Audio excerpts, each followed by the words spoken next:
하나님 말씀 가지고요, 마가의 인생 이야기가 주는 교훈이라는 제목으로 여러분과 좀 말씀을 나누겠습니다. 여러분, 레오나르도 다빈치의 최후의 만찬이라는 그림을 아십니까? 이 그림이죠, 그죠? 예수님께서 유월절 최후의 만찬을 나누시는 그런 장면을 레오나르도 다빈치라고 하는 유명한 화가가 그려서 유명해진 그림인데, 여러분 이때 장소가 어디입니까? 마가의 다락방인 거 어떻게 아십니까? 성경에 누가복음에는 다락방이라고 기록이 되어 있고요. 사실은 정확하게 마가의 다락방이라고는 기록되어 있지 않습니다. 성경에는 다락방이라고 기록되어 있고, 마태복음 26장 18절에는 예수님께서 그 이제 마지막 만찬할 그 장소를 제자들에게 가보라고 얘기하시면서 이렇게 말씀하세요. 아무에게 가서 이르되, 이렇게 돼 있어요. 그러니까 우리가 언뜻 생각할 때 아무에게나 가서 그냥 붙잡고 니네 집 좀 빌려줘 이렇게 얘기하나 보다, 이렇게 생각할 수 있는데, 여기서 아무에게다라는 이 아무란 표현은 어떤 특정한 사람을 이야기하는, 가서 누구에게 이야기해라. 그런데 이제 성경에서 이제 이 성경을 기록한 저자가 굳이 그 이름을 밝히지 않은 겁니다. 그러니까 그냥 아무에게 가서 이르되 이렇게 그냥 적어 놓은 거예요. 그래서 최후의 만찬 장소를 우리 권사님 잘 말씀해 주셨는데, 예수님의 일행이 주로 모일 때마다 모임을 갖던 어떤 거의 공식적인 장소 같은 마가의 다락방에서 모였다라고 하는데 이견이 없는 것이 사실입니다. 그렇게 유월절 만찬이 진행되던 집 주인의 아들이었던 마가는 그때 이렇게 최후의 만찬이 진행되고 있을 때 잠을 자고 있었습니다. 잠을. 그러다 예수님과 이제 제자들이 만찬을 마치고 어디로 가셨죠? 겟세마네 동산으로 올라가시는 그런 이제 소리가, 막 움직이는 소리가 들리니까 무슨 일인가 해서 이제 자다 말고 옷도 제대로 입지 못하고 덮고 있던 혼니부를 두른 채 이제 그 뒤를 막 따라갔어요. 겟세마네 동산에서. 그런데 예수님 기도하시고 난 뒤에 예수님이 로마 군인들에게 이제 체포되는 그런 장면을 목격하게 되고, 제자들이 어떻게 했습니까? 그 순간 다 도망갔죠. 도망갔을 때 마가도 같이 도망가다가 잡히게 되는데, 그러다가 이제 배 혼니부를 버리고 벗은 몸으로 도망을 가게 돼요. 홀딱 벗고 도망가게 된 겁니다. 이것이 이제 마가복음 14장 50절에서 52절의 말씀에 기록되어 있는데, 한번 같이 한번 좀 읽어볼게요. 같이 있습니다. 시작. 제자들이 다 예수를 버리고 도망하니라. 한 청년이 벗은 몸에 배 혼니부를 두르고 예수를 따라가다가 무리에게 잡힘에 배 혼니부를 버리고 벗은 몸으로 도망하니라. 아멘. 이 마가복음이 자기가 쓴 거잖아요. 그러니까 여기다가 자기 이름을 안 박힌 거예요. 그러니까 여기 보면 제자들이 다 예수를 버리고 도망하니라. 누가? 한 청년이. 자기 이야기니까 너무 창피하잖아요. 이름을 뺀 거예요. 한 청년이 벗은 몸에 다른 사람인 양 배에 혼니부를 이루고, 그 그림을 한번 보시겠습니까? 여기 안토니오 다 코레조리라고 하는 화가가 그리스도의 배반 그리고 마가를 쫓는 군인이라는 그림인데요. 이제 그 마가복음의 말씀을 토대로 이제 그린 그림이죠. 저렇게 혼니부를 두르고 있다가 저렇게 이제 벗은 채로 도망간 이제 마가의 이야기를 저렇게 그림으로 그렸는데, 여러분 그렇게 도망친 마가 그 후에 어떻게 되었을까요? 예수님이 이제 십자가에 못 박히시고 3일 만에 이제 부활 승천하시고 이제 하늘에 승천하시면서 예수님께서 약속하신 그 성령을 받기 위해서 제자들이 어디에 모이죠? 마가의 집 다락방에 모여서 또 기도하며 기다리다가 그곳에서 이제 오순절 성령이 임하게 되죠.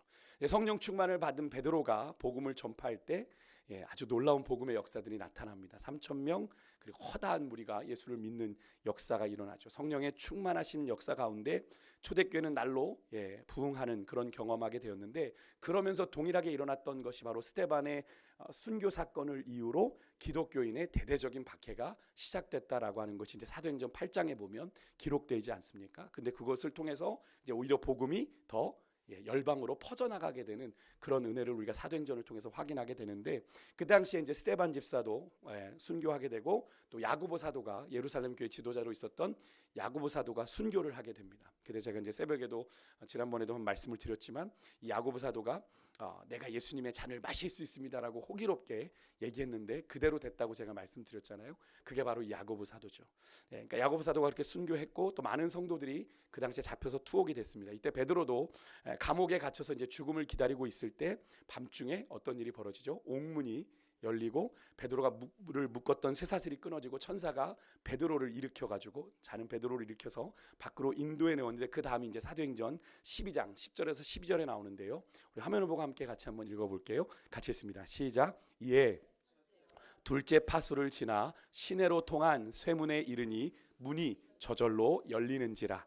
나와서 한 거리를 지나매 천사가 곧 떠났더라. 이에 베드로가 정신이 들어 이르되 내가 이제야 참으로 주께서 그의 천사를 보내어 나를 헤롯의 손과 유대 백성의 모든 기대에서 벗어나게 하신 줄 알겠노라 하여 깨닫고 마가라 하는 요한의 어머니 마리아의 집에 가니 여러 사람이 거기에 모여 기도하고 있더라. 아멘. 그렇게 탈옥한 베드로가 천사에 의해서 그죠, 이제 베드로가 정신을 차리고 보니까 하나님이 나를 구원해 주셨구나라는 걸 깨닫게 됐잖아요. 그러고서는 바로 어디로 갔다고 기록해요? 마가의 집입니다. 근데 기도하는 믿음의 사람들이 있는 마가의 집으로 가는 것이 가장 안전하겠구나. 베드로는 본능적으로 그렇게 생각을 한 겁니다. 뭐 우리들이 이제 무슨 일 있으면 교회로 먼저 가야지라고 마음 먹는 거랑 좀 비슷한, 우리 권사님들 뭐 이렇게 시간 나시면 내가 교회로 가 이런 마음 먹으시는 거랑 비슷한 거예요. 최후의 만찬의 장소였고 오순절 성령 강림의 역사를 경험했던 장소인 마가의 집은 베드로에게만큼은 자신의 집보다 더 편한 했던 것 아닐까 하는 그런 생각을 해보는데, 그 시간 그런 베드로의 그런 간절한 마음을 아는 듯 거기에는 많은 성도들이 모여서 누구를 위해서 기도하고 있었어요? 베드로를 위해서, 그죠? 감옥에 갇힌 베드로를 위해서 기도하고 있었습니다. 여기서 성경은 그 장소를 마리아의 집이라고 표현하지 않아요. 그냥 뒤에 보면 그냥 마리아의 집만 딱 잘라서 표현해도 되는데 굳이 마가라는 요한의 어머니 마리아의 집이다라고 지금 그렇게 표현을 사용하는데, 굳이 마가를 언급하고 있는 것 무엇이겠습니까? 여기 마가가 사실 이 시점에서는 중요한 인물도 아니고, 그죠? 그냥 마리아의 아들일 뿐인데 왜 굳이 성경은 여기에 마가의 이름을 언급하고 있는 걸까요? 그것은 앞으로 마가가 앞으로 이 초대교회 안에서 중요한 역할들을 감당하게 되기 때문에 그의 이름을 이렇게 언급해 놓은 겁니다. 그렇게 베드로가 마가의 집으로 가게 되었는데, 이제 베드로는 마가를 알고 있었을까요? 성경에서는 언급하고 있지는 않지만 아마도 베드로가 마가의 존재를 알고 있었을 겁니다. 그죠? 왜냐하면 예수님 일행이 주로 모이던 장소가 어디였으니까? 마가의 집이었으니까, 다락방이었으니까. 최후의 만찬 사건 때도 예수님이 승천하신 후 마가의 다락방에서 기도했던 그 점을 다 미루어 본다면 예수님의 수제자였던 베드로는 이 마가의 존재를 분명히 알고 있었을 겁니다. 그렇게 이제 베드로와의 관계를 한번 마가의 정리를 해보고, 그 다음으로 이제 마가는 사도 바울과도 관계가 있어요. 여러분이 좀 아시는 분들도 계시겠지만 사도행전 11장 28절과 30절에 보면 그 무렵에 이제 아가보 선지자가 성령으로 예언을 해요. 그 당시 초대교회 성령이 임하고 많은 사도들이 예언의 은사를 받아서 예언을 하는 일이 있었는데, 아가보 선지자가 성령으로 예언을 합니다. 이 사람은 나중에 사도 바울이 참수형을 당하는 것도 예언을 합니다. 근데 이 사람이 온 천하에 흉년이 들 거다라고 예언을 했는데 실제로 예루살렘에 흉년이 들어요. 그러면서 이제 당연히 예루살렘 교회가 경제적으로 어려움을 겪게 됩니다. 이때 흉년의 피해를 입지 않은 저기 이제 소아시아에 있는 안디옥 교회가 예루살렘을 위한 부조를 준비합니다. 요즘 말로 하면 헌금을 모아요. 선경금을 모아서 돕기로 하고 상당한 금액이 모아집니다. 그러니까 이제 안디옥 교회가 이 헌금을 이제 예루살렘으로 이렇게 내려서 전달을 해야 되는 그 두 사람을 선택하게 되는데, 그 사람이 누구냐면 바로 바나바와 바울입니다. 그렇게 바나바와 바울이 안디옥 교회 헌금을 전달하기 위해서 예루살렘으로 향했고, 예루살렘에 도착해서는 또 공교롭게도 어디에 머물게 되냐면 마가의 집에 머물게 되는데, 이 바나바가 이 마가의 어머니 마리아와 사촌지간이기 때문에 그렇습니다. 그러니까 그래서 그런 관계로 거기에 머물게 된 거예요. 이러면서 이제 그렇게 이제 바나바와 바울과 마가가 만나게 되면서 마가의 인생 가운데 이제 놀라운 변화가 이제 시작되는데, 사도행전 12장 25절에 보면 바나바와 바울이 예루살렘의 그 안디옥에서 모은 부조를 갖다 주는 일을 마치고 안디옥 교회로 돌아갈 때 이 바나바의 조카인 마가를 데리고 안디옥으로 돌아가요. 안디옥 교회로. 이후 이제 안디옥 교회가 새로운 사역을 시작합니다. 그것이 바로 이제 선교 사역이었는데요. 소아시아를 중심으로 이제 선교사를 파송하는 선교 사역을 하게 되는데, 이 안디옥 교회가 이를 위해서 이제 바나바와 바울을 최초의 선교사로 세워서 파송을 하게 됩니다. 우리 사도행전 13장 4절과 5절의 말씀 우리 화면을 보고 함께 같이 읽을게요. 시작. 두 사람이 성령에 받아 실루기아에 내려가 거기서 배 타고 구브로에 가서 살라미에 이르러 하나님의 말씀을 유대인의 여러 회당에서 전할세 요한을 수행원으로 두었더라. 아멘. 누가 바울과 바울의 수행원이 되었어요? 요한. 그래서 요한은 마가 요한을 의미합니다. 그러니까 마가는 로마식 이름이고요. 요한은 히브리식 이름입니다. 그러니까 그렇게 붙여서 마가 요한이라고 우리가 부르기도 하는데, 그러니까 그래서 여기서는 요한이라고만 쓴 거죠. 그러니까 여기서 마가는 바울과 바나바의 1차 선교 여행의 수행원으로 동참할 정도로 이제 그의 믿음이 이제 성장한 거예요. 아무나 데리고 가지 않았을 거 아닙니까, 그죠? 그 정도 마가가 감당할 만했기에 수행원으로 데려갔어요. 그런데 안타깝게도 사도행전 13장 13절에 보면 마가가 선교 여행을 하던 도중에 선교를 포기하고 다시 예루살렘으로 돌아가는 일이 생기게 됩니다. 그 이유가 무엇이었는지 성경은 정확하게 밝히지는 않고 있어요. 그래서 학자들이 왜 그랬을까 유추를 해봤습니다. 첫 번째가 마가 요한이 향수병에 걸렸을 거다.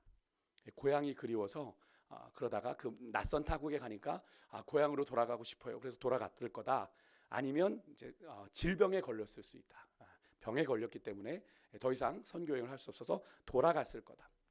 세 번째는 선교 여행의 이 고난과 위험을 견딜 수가 없어서 더 이상 못 하겠어요.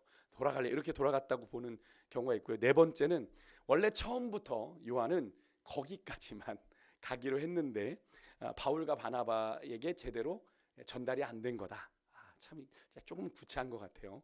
그죠? 선교행의 마무리가 안 됐는데 거기까지만 동행하기로 했다라고 하는 게 커뮤니케이션이 과연 안 된 문제였을까라는 그런 생각을 해보게 돼요. 어쨌든 이런 이유들을 이제 추측을 학자들이 해봤는데 대부분은 거기에는 동의합니다. 마가가 이 선교 환경이 생각과 달랐던 거죠.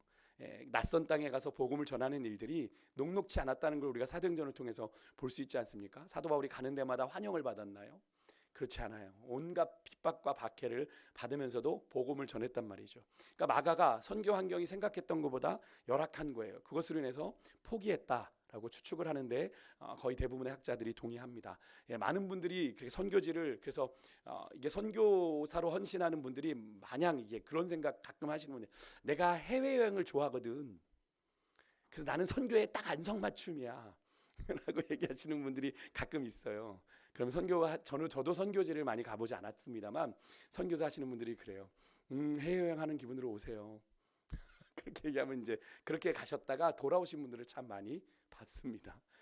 여행과는 다르죠. 선교지에서의 선교는 해외여행과는 전혀 다릅니다. 그래서 그런 어쩌면 마가도 좀 선교에 대한 이해가 아직 거기에 미치지 못하지 않았을까 하는 그런 생각을 해보게 되는데요. 그렇게 어쨌든 마가는 바울과 바나바와 함께 수행하던 그런 선교 여행에 도중 하차하고 말았습니다. 수행원이 이제 마가가 돌아갔지만 이 둘은 끝까지 선교 일정을 마치면서 1차 선교 여행을 마무리하게 됩니다.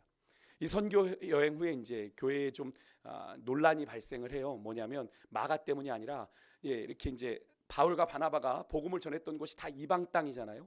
이방 땅에서 예수 믿는 사람들이 생겨나기 시작한 겁니다. 그러니까 예수를 믿고 구원 받으려면 자, 이방인들도 유대인들처럼 어떻게 해야 된다? 할례를 받아야 된다. 그래야 예수 믿은 거다라고 하는 이 유대인들의 율법주의자들의 주장과 할례를 받지 않아도 예수를 믿기만 하면 믿음만 있으면 구원을 받는다라고 하는 이제 바울과 바나바의 주장이 이게 부딪히게 된 거예요. 누가 옳으냐? 이를 해결하기 위해서 이제 각 교회 지도자들이 예루살렘에 모여서 기도하고 회의를 했는데 그것이 이제 1차 예루살렘 공의회의인데요.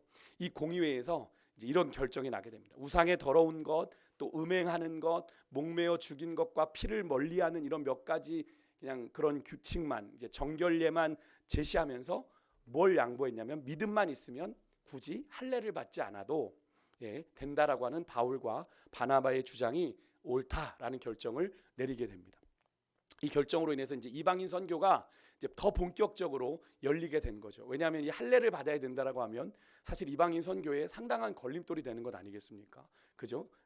그런데 그것이 이제 믿음으로 말미암아 구원받을 수 있다라고 하는 것이 이방인 선교에 아주 문을 활짝 열어놓게 됐습니다. 이제 바울과 바나바가 2차 선교 여행을 결정하고 이제 준비를 할 때 이제 두 사람의 이제 싸움이 일어나게 되죠. 왜 싸웠을까요? 누구 때문일까요? 예상하신 대로 1차 선교 여행 중에 포기하고 돌아간 이 마가의 동행 여부를 놓고 다시 데리고 갈 거냐 말 거냐라고 놓고 이제 둘 사이에 의견이 갈린 겁니다. 바나바는 마가가 좀 실수했지만 그래도 다시 기회를 줘야 되는 거 아니냐. 그래서 같이 데려가자고 주장을 했고 바울은 마가와 같이 중도에 포기한 도중하차한 그런 사람 다시는 선교 여행에 동참할 수 없다. 라고 이제 바울은 좀 잘라냈던 겁니다. 이 싸움이 처음에는 좀 가볍게 의견 다툼이었다가 점점 격화가 되고 서로의 마음이 상하게 돼요. 그러면서 급기야는 두 사람이 갈라서게 되죠. 그래서 바울은 누구와 함께? 신라와 함께 소아시아 지역으로 안디옥 교회가 있는 그쪽으로 가고, 바나바는 조카 마가와 함께 구브로 섬으로 이제 선교를 떠나게 됩니다. 이후 이제 바울과 신라는 가는 곳마다 사도행전의 기록들을 우리가 통해서 보게 되지만 교회를 세우고 놀라운 부흥을 일으키지만, 희한하게 바나바와 마가의 이야기는 성경에서 담지 않고 있어요. 그러니까 마가의 이야기가 더 이상 성경에 등장하지 않는 거죠. 그렇다고 마가 이야기가 끝난 것일까요? 기록되지 않았다고 해서, 성경은 의외의 곳에서 마가 이름이 등장하는데, 오늘 우리가 읽었던 이 베드로전서가 바로 그겁니다. 베드로전서 5장 13절, 우리가 아까 제가 봉독했지만 다시 한번 같이 한번 읽어볼까요? 시작. 택하심을 함께 받은 바벨론에 있는 교회가 너희에게 문안하고 내 아들 마가도 그리하느니라. 아멘. 베드로가 이 편지를 로마에서 이 편지를 썼거든요. 근데 로마에서 이 편지를 쓰면서 바벨론에 있는, 바벨론이라는 도시 이름을 쓰고 있습니다. 바벨론에 있는 교회가 너희에게 문안하고, 그죠? 지금 베드로가 바벨론에 있는 게 아닌데 로마에 있는 건데, 굳이 바벨론이라는 도시 이름을 쓰는, 당시에 이 베드로가 로마의 박해를 받고 있는 중이었기 때문에 로마 제국의 시선을 피해야 됐기 때문에 가명을 쓴 겁니다. 도시의 가명을. 요즘도 뭐 여러분 아시겠지만 이제 기독교 박해국에서 선교를 하시는 선교사님들은 그 나라를 밝히지 않아요. 그래서 기도 제목을 할 때도 A국, 뭐 B국, C국 이렇게 적는 이유가, 왜냐하면 그것이 이제 기록에 들어가면 발각될 수 있거든요. 특히나 중국 같은 경우는 뭐 소문인데, 뭐 한국에 500명 이상 되는 교회들의 모든 예배 실황이나 이런 걸 모니터링을 한답니다. 그래서 자기네 들어오는 선교사들을 잡아내려고, 색출하려고 모든 교회들을 다 모니터링해서 공안들이 기록을 가지고 있다가 입국할 때 그런 사람들을 속간해서 공안에서 잡는 일들이 실제로 일어나고 있다고 해요. 그러니까 그런 분들이 자기 이름을 쓸 수가 없는 거겠죠. 그러니까 뭐 어느 국에서 선교하시는 뭐 어느 분, 그래서 어떤 분들은, 어떤 선교사님들은 아예 성경의 이름을 뭐 조다윗 선교사, 뭐 아니면 뭐 조바 뭐 이렇게 쓰시는 이유가, 본명을 쓰지 않는 이유가, 본명을 쓰게 되면 그렇게 발각이 되는 경우가 있기 때문에 지금도 그러거든요. 그리고 또 가끔 선교 편지를 받게 되면 뭐 어디에 있는 박 부장이 우리 김 과장님께 편지 드립니다 이러면서 막 이제 선교에 대한 이야기를 쓰는데, 약간은 돌려서 회사 이야기를 보고하는 것처럼 그렇게 선교 편지를 보내오시는 경우도 있습니다. 왜냐하면 그것도 이메일에서 다 확인이 되고 막 이렇게 점검이 되니까 그런 것들을 위장해서 그렇게 단어들을 써서 양해를 구하는 경우가 있거든요. 지금도 그렇습니다. 그러니까 그 당시에 지금 베드로도 그런 식인 거죠. 지금 로마에 계속 기독교인들에 대한 박해가 계속되고 있는 상황이니까, 자칫 편지를 잘못 써서 중간에 발각이라도 되면, 그죠? 모두가 위험해질 수 있는 상황이기 때문에 자신이 로마에서 이 편지를 쓰고 있으면서 바벨론에 있는 교회가 너희에게 문안한다, 이런 편지를 쓴 거예요. 바벨론이라면 사실은 뭐 어디에 있는 도시인지 사실 알기가 어렵지 않습니까? 오늘 베드로도 그런 의미에서 그렇게 쓴 것인데, 언뜻 생각할 땐 그런 생각이 들죠. 왜 베드로가 로마에 있지? 그런 생각 안 드십니까? 사실은 뭐 사도 바울이 로마에 있다면 그래도 좀 어느 정도 이해가 되는데, 베드로가 주로 활동한 지역은 예루살렘 중심으로 예루살렘 교회에 사역을 했는데, 왜 베드로가 지금 로마에 있지라고 생각을 하게 되는데, 상황은 이렇습니다. 베드로가 예루살렘 교회 지도자로 유대인 동족 선교를 책임지고, 이제 이방인 선교는 누가 주로 감당했죠? 사도 바울이 감당했죠. 사도 바울과 그렇게 이제 긴밀하게 협조하면서 서로 이제 어려울 땐 부조도 보내고, 그죠? 헌금도 서로 보내면서 서로 교회가 이렇게 협력을 하던 그때에, 이제 보수적인 유대교인들의 난동으로 이제 이 예루살렘에서 사도 바울이 로마에 끌려가 황제에게 재판을 받아야 되는 처지에 연보를 들고 왔다가, 사도 바울이 거기서 유대인, 보수적인 유대인들에게 잡혀가지고 로마인들에게 잡혀가 황제에게 재판을 받게 되는 처지에 이르게 됩니다. 그때 그 일로 이 베드로가 충격을 좀 받아요. 그리고 그 상황을 수습해 보려고 하는데 안 되는 거죠. 그래서 결국 이 로마의 네로 황제 때 이 극렬한 기독교 박해가 시작됐다라고 제가 요즘 새벽에 여러분 우리가 때와 징조에 대한 말씀을 나누면서 말씀을 드렸는데요. 교회가 아주 심한 환난과 박해를 받기 시작했을 때 베드로가 로마에 있는 성도들의 소식이 궁금했어요. 왜냐하면 로마에서 지금 네로 황제가 그렇게 막 기독교인들을 죽이고 있다고 하는데, 그 소식이 궁금했고, 또 잡혀간 사도 바울의 소식도 궁금해서 그때 로마로 넘어가게 됩니다. 베드로가 예루살렘에서 로마로 넘어가게 되는데, 막상 베드로가 로마에 가보니까 듣던 대로 수많은 그리스도인들이 이 네로 황제의 박해 속에 죽임을 당하고 여러 가지 심한 박해 속에 교회가 타격을 받고 있는 거예요. 그러니까 얼마나 마음이 아프겠어요. 베드로는 그래도 예루살렘 지도자, 교회 지도자이고 예수님으로부터 내 양을 먹이라 라고 하는 그런 사명을 받았던 사람인데 그의 마음이 너무나 안타까웠던 거예요. 로마에서 시작된 이 기독교 핍박이 지금 베드로가 볼 땐 로마에서 끝나지 않을 것 같은 겁니다. 이게 점점 번져가면 이 로마 제국 전체로 번질 수 있겠구나. 그럼 미리 알려야지 라고 해서 이 베드로가 이 목자의 마음으로 그를 통해서라도 이 로마 성의 이 박해, 기독교인 박해에 대한 소식을 로마 제국 각 지역으로 보내야 되겠다는 생각에 편지를 쓴 게 뭐냐면 바로 이 베드로 전서거든요. 이해가 좀 되십니까? 왜 베드로전서가 쓰였는지. 이 편지를 베드로가 쓰진 않았습니다. 베드로가 어부인 까닭도 있습니다만 베드로가 이렇게 불러주면 이 바울의 1차 선교 동역자였던 실라, 그 이름을 다른 데서 뭐 실루아노라고도 부르니까요. 둘은 같은 이름입니다. 실루아노가 기록했다고 베드로전서 5장 12절에 보면, 여러분 성경을 혹시 펴고 계시면 그 앞에 보면 그렇게 써 있죠. 그렇게 쓴 이 편지에서 베드로는 마가를 뭐라고 불러요? 오늘 13절에서 자신의 아들이라고 불러요. 아들. 그러니까 마가가 베드로와 함께 로마 선교를 동행하면서 베드로에게 어떤 존재가 됐냐면 아들 같은 존재가 된 겁니다.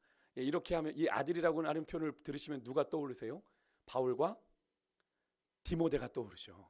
바울에겐 영적인 아들이 디모데였고 또 오네시모, 빌레몬서에 보면 오네시모를 향해서도 자신의 아들이 같다고 표현을 했지 않습니까? 그것과 같은 개념이죠. 그것만이 아니라 여러분 신약성경 4복음서 중에 제일 먼저 쓰인 복음서가 뭐라고 제가 종종 말씀드렸죠?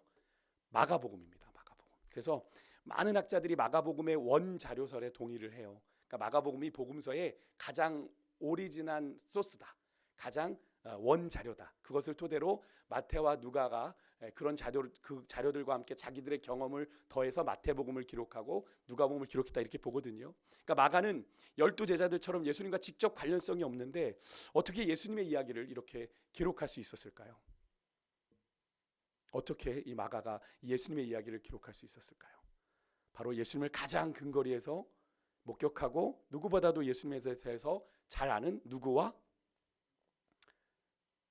베드로와 베드로와 함께하면서 로마로 가는 길에 함께하면서 모든 이야기를 들었기 때문에 그런 겁니다. 그렇다면 왜 베드로는요 바울이과의 그런 이야기를 아마 마가가 그런 일을 겪었다는 걸 알았을 텐데 바울이 그렇게 거절했던 이 마가를 왜 그의 영적인 아들로 삼았던 걸까요?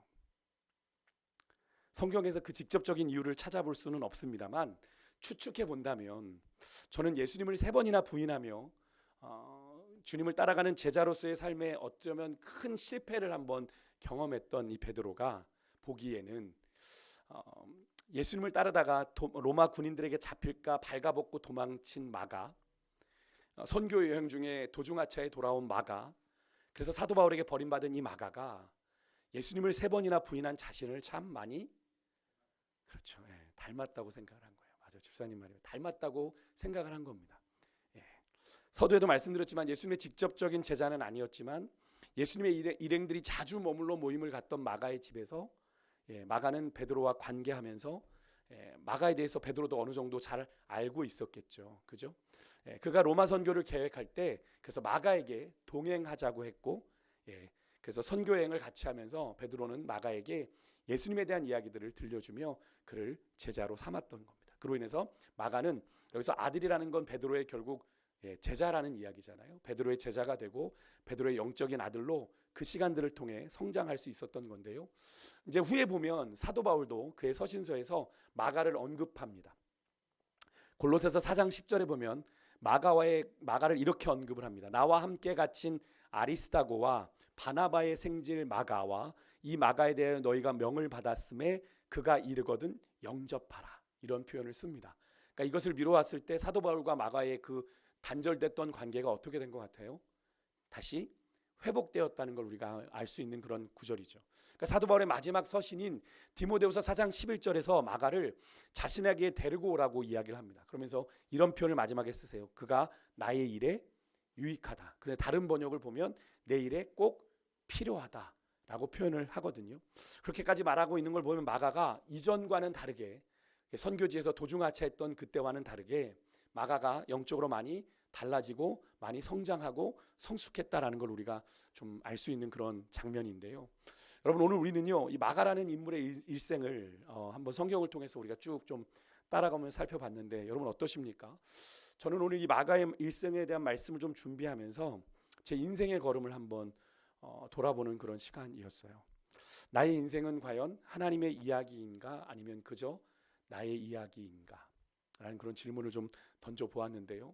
여러분, 마가가 사도행전 13장에서 바울과 바나바하고 선교 여행 중에 갑자기 예루살렘으로 돌아갔을 때만 해도 아마 그는 그저 그의 인생을 살겠구나라고 그렇게 생각을 했습니다. 특히 사도행전 15장에서 그런 마가로 인해 바울과 바나바가 심하게 다투는 이야기까지 우리가 보면서 그 이후에 마가의 언급이 성경에서 없는 듯 보이지만, 그래서 어떻게 보면 그의 인생은 그렇게 실패하고 끝난 것처럼 보이지만 마가의 인생은 바나바와 베드로의 손길을 통해 다시 한번 영적인 성장과 성숙을 경험하면서 틀어졌던 사도 바울과의 관계도 회복이 되고, 초대교회 복음의 사역에 아까 사도 바울이 언급했던 것처럼 되게 유익하고 중요한 인물로 성장하게 된 것을 우리가 보았는데요.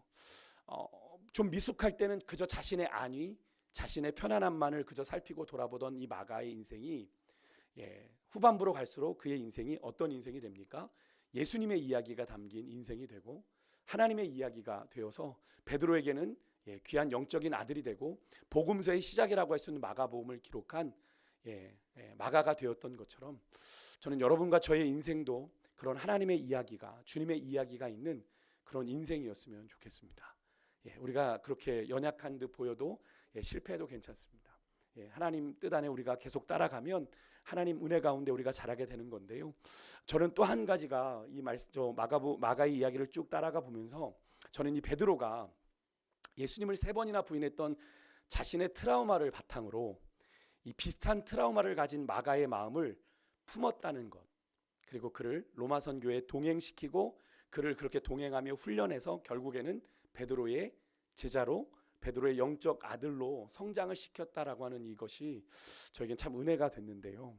여러분, 만약에 베드로에게 그런 실패의 경험이 없었다면 이런 마가의 아픔과 상처를 보듬으며 이렇게 함께 갈 수 있었을까요? 저는 그러지 않았을 것 같습니다. 그러지 않았을 것 같아요. 너는 실패자야. 너는 그렇게 못 갔잖아. 로마도 못 갈 거야. 이렇게 아마 단정지었을 것 같아요. 많은 이들이 마가를 바라보듯 선교의 여행 중 힘들어서 도중하차한 그런 실패자로 베드로가 마가를 그대로 바라보지 않았을까? 자신에게 아픔이 없었다면. 그러면서 베드로의 실패의 이 트라우마가 그의 인생에 정말 지우고픈 그 아픈 기억이 오히려 상처가 있는 마가를 더 잘 이해하고 보듬는 그런 영적인 자양분이 된 것 아닐까 하는 그런 생각을 해보게 되었는데요. 여러분, 그래요. 까닭없어 보이는 내 인생의 아픔과 고통이 그냥 내게 무익한 것처럼 보이지 않습니까? 내 인생의 그런 아픔과 고통들이. 그런데 그런 것들이 오히려 또 누군가의 아픔을 이해하고 보듬어 줄 수 있는 중요한 자양분이고 재료로 쓰여질 수 있다는 사실을 저는 오늘 마가와 베드로의 관계에서 발견하게 되는데, 이것이 그거죠. 바로 공감 능력이죠. 내가 겪어보지 않으면 그 사람의 마음을 절대로 모릅니다. 그죠? 우리가 겪어보지 않으면 누군가의 마음을 함부로 내가 안다, 이해한다 말해서는 안 되는 거죠. 근데 가장 공감이 될 때가 누굽니까? 그 말하는 상대방이 나와 똑같은 경험을 했을 때, 내담자가 마음을 열고 그 이야기를 듣게 된다고 하지 않습니까? 공감이죠. 베드로는 자신의 아픔을 통해요, 바로 마가의 아픔을 공감할 수 있었던 거죠. 자신의 실패의 경험이 마가의 실패를 이해하고 받아들이게 됐던 겁니다. 전 여러분과 저에게도 좀 그런 은혜가 있었으면 좋겠다 하는 그런 생각을 해봅니다. 혹시 여러분에게 누구도 모를 아픔과 그런 고통이 있으십니까? 그래서 그것이 트라우마가 되어 여러분들 안에서 불쑥불쑥 올라오는, 하나님 왜 내게 이런 아픔을, 왜 내게 이런 고통을 주셨습니까? 그렇게 생각하며 그저 내 원망거리로, 내 불평거리로만 여겨지는 그 아픈 기억들이요, 어쩌면 내 인생에 그것만 없었으면 내가 지금보다 더 나은 삶을 살았을 것 같은 그런 남모를, 트라우마가 혹시 있으세요? 그것이 여러분처럼 까닭 모를 인생의 아픔과 고통을 겪는 누군가를 여러분이 기꺼이 보듬어 안고 이해할 수 있는 귀한 영적 자양분이 된다라는 라는 사실을 여러분 믿으시고요. 여러분에게 그 아픔을 주신 것, 여러분에게 그 고통을 주신 건 여러분과 같은 그런 아픔과 고통을 겪은 이들을 여러분을 바라보듯 품으라고, 보듬으라고 주신 그런 은혜의 경험이라는 걸 여러분 기억하시고, 여러분 그 시간들을 통해 여러분이 경험하셨던 그 깊고 풍성한 주님의 은혜를 여러분의 마음 가운데 잘 간직하셨다가 그렇게 아프고 상처난 분들에게 그런 은혜를 여러분 그렇게 흘려보내는, 그래 집사님 나도 그런 아픔이 있었잖아, 그래 권사님 나도 그런 아픔이 있었잖아, 그래서 내가 다는 몰라도 조금은 알 것 같다. 근데 그 조금이에요. 그분이 느낄 때는 그저 나와 똑같은 아픔을 겪었다는 것만으로도 그 한마디가 그분에겐 한없는 위로가 되잖아요. 나만 그런 일 겪은 줄 알았는데, 나만 그런 아픔이 있는 줄 알았는데, 나만 그런 고통이 있는 줄 알았는데 아니구나, 이런 아픔을 겪은 분이 있구나. 손 내밀어 줄 때 그 손이 그분에게는 누구의 손이 될까요? 예수님의 십자가에 못 박히신 손이 되는 거죠. 여러분 오늘 이 시대에 여러분 사도 바울이 고백한 것처럼 우리 모두가 예수 그리스도의 십자가 흔적을 가진 그런 상처받은 치유자가 좀 되었으면 좋겠습니다. 우리 안에 사도 바울이 그랬잖아요. 내 안에 예수의 흔적을 가졌다. 내가 예수 그리스도와 함께 십자가에 못 박힌 예수 그리스도의 흔적을 내가 가졌기에 내가 그 흔적을 가지고 내가 복음의 사명을 감당한다라고 이야기했는데요. 여러분 우리 모두는 그런 상처를 다 품고 있는 자들인데 그 상처가 우리 주님 안에서 우리가 위로함 받고 치료함 받아 우리는 그런 은혜를 경험한 자들이잖아요. 그 은혜를 어떻게 해요? 주변으로 그렇게 흘려보낼 수 있는, 저는 오늘 이 베드로와 마가의 이야기를 물론 성경에 나오지 않는 그런 다른 이야기들을 책을 통해 보고 제가 이 이야기를 여러분과 나누고 있는데 저는 너무나 이 부분이 은혜가 됐어요. 여러분 이 베드로만이 그 마가의 아픔을 보듬어 안아줄 수 있었던, 사도 바울은 단칼에 잘라버렸잖아요. 그저 마가는 친인척이니까 그럴 수 있다 치잔 말입니다. 근데 베드로는 무슨 관계이기에 그를 그 연약한 마가를 불러 자신의 제자로 삼고 아들로 삼았는가? 그것은 분명히 그의 안에 있는 베드로에게 지울 수 없는 그 예수님을 배반했던 부인했던 그 아픔의 트라우마가 마가의 그 실패를 보듬어 안을 수 있게 했고 마가를 다시 하나님의 거룩한 사람으로 세워가는 그런 아름다운 도구로 쓰임받게 되었던 것, 여러분과 저의 삶이 그런 삶이기를 소망하고 그렇게 부르심에 합당하게 누군가에게 손 내밀어 주는 주님 같은 그런 모습으로 나아갈 수 있는 그런 여러분과 제가 될 수 있기를 주님으로 축복합니다. 이 시간 우리